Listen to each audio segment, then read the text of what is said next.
Today, I am announcing the next phase of our support for enterprises that collectively employ millions of Canadians and are experiencing unprecedented losses due to the COVID-19 pandemic. We are expanding the Business Credit Availability Program, put in place to keep small businesses solvent, to mid-sized companies with a greater need for capital.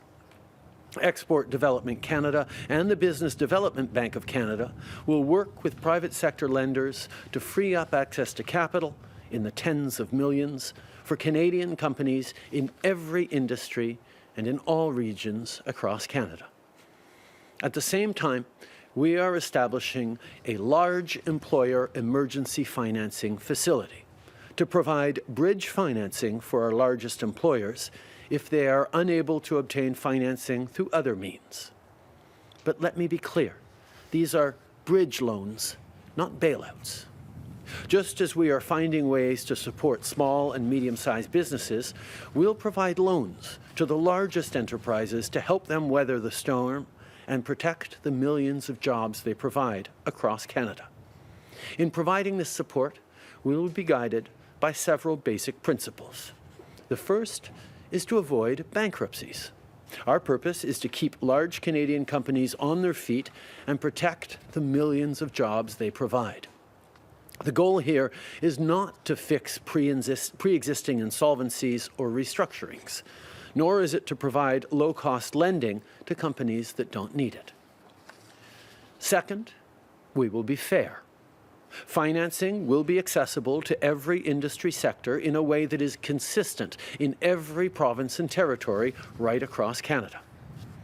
And critically, we will protect workers and hold companies accountable. This is fundamental. Any company that receives this support will be expected to make and keep certain commitments. Those include maintaining jobs and investment, respecting collective agreements and pension obligations, and environmental and climate commitments. In particular, there will be strict limits on dividends, share buybacks, and executive compensation. To stand strong against tax avoidance and tax evasion, we will require companies to share with us their complete financial structure as they apply for funding. With this program, we're taking a bold step. Ideally, private sector lenders are adequate for the needs of large businesses. But in an extraordinary situation when that isn't always enough, we must act to prevent massive harm to Canadian workers and families and the Canadian economy. We will not allow millions of people to lose their livelihoods because of unprecedented events beyond their control.